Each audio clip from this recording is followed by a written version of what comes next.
Na aula número 4 do nosso curso de Eletrônica aplicada à refrigeração e ao ar-condicionado, vamos estudar o capacitor ou condensador elétrico.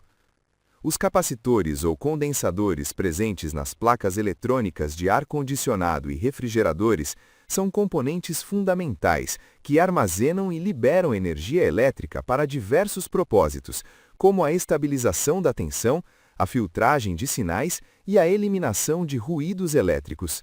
Como funcionam os condensadores nas placas eletrônicas? Nessas placas, os capacitores desempenham principalmente duas funções fundamentais.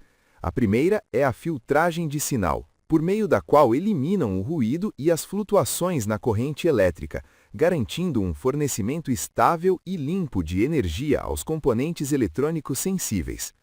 A segunda é o armazenamento de energia, fornecendo energia instantânea que permite suavizar as transições de funcionamento e evitar quedas de tensão. A capacitância dos capacitores nas placas eletrônicas varia dependendo de sua função dentro do circuito. Os capacitores de filtro geralmente possuem capacitâncias entre 1 e 100 microfarads. Por outro lado, os capacitores de acoplamento e desacoplamento podem ter capacitâncias desde picofarads até alguns microfarads, dependendo da frequência de operação e da necessidade de filtragem. Existem diferentes tipos de capacitores utilizados nas placas eletrônicas.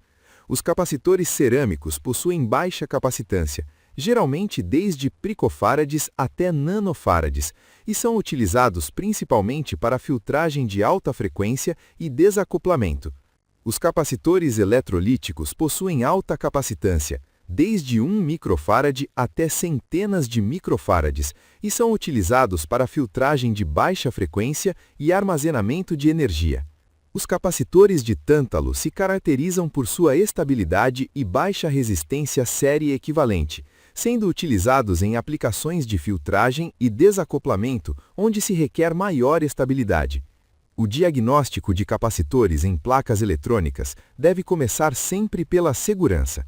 É necessário identificar visualmente sinais de inchaço, vazamentos, queimaduras ou corrosão nas trilhas e seguir um procedimento de medição organizado, que inclua descarga, verificação de tensão residual e uso de instrumentos adequados. Um diagnóstico incorreto pode levar à substituição desnecessária de componentes ou, pior ainda, à manipulação de um capacitor carregado, com risco de arco elétrico e danos pessoais. O primeiro passo é desconectar a fonte de alimentação e garantir que o dispositivo esteja completamente desligado. Em seguida, deve-se configurar o multímetro no modo de tensão DC, selecionando uma faixa adequada para medir a tensão esperada no capacitor e verificando que tanto o instrumento quanto as pontas estejam em bom estado. Posteriormente, colocam-se as pontas do multímetro nos terminais do capacitor. Se for detectada tensão, é necessário proceder com a descarga, observando a polaridade indicada e anotando os valores nos casos de circuitos complexos.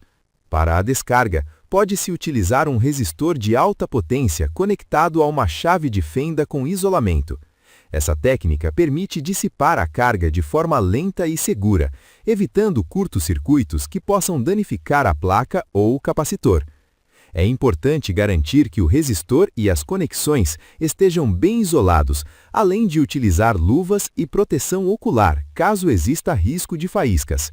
Em placas eletrônicas de ar-condicionado, recomenda-se utilizar resistores na faixa de 1 kΩ a 10 kΩ.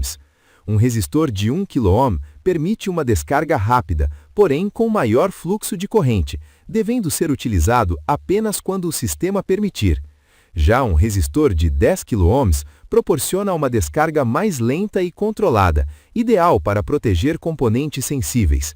Para a maioria dos casos, um resistor de 5 watts oferece uma capacidade adequada de dissipação de energia. Também é importante considerar a potência nominal e verificar o resistor após o uso para identificar possíveis danos. Antes de manipular o capacitor, deve-se confirmar com o multímetro que a tensão em seus terminais seja zero.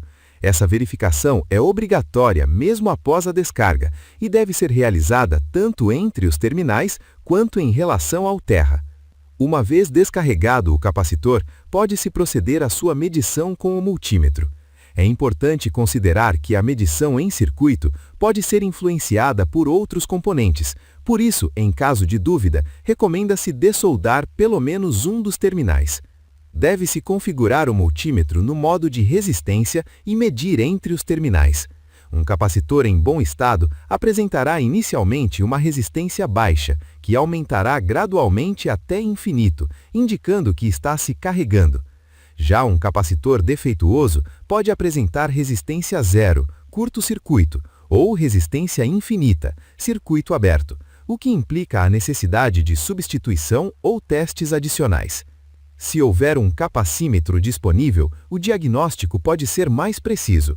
Esse instrumento permite medir diretamente a capacitância e, em alguns casos, parâmetros adicionais, como perdas dielétricas ou ESR. Para utilizá-lo, deve-se configurar a faixa adequada, conectar as pontas respeitando a polaridade nos capacitores eletrolíticos e ler o valor no display. Esse valor deve ser comparado com o nominal indicado no capacitor, considerando a tolerância, a temperatura e o envelhecimento. Se a capacitância medida estiver dentro da faixa permitida, o capacitor é considerado em bom estado. Caso apresente desvios significativos, pode estar defeituoso. Nesse caso, recomenda-se realizar testes adicionais, medir fora do circuito ou substituir o componente por um equivalente para confirmar se o funcionamento normal do equipamento é restabelecido.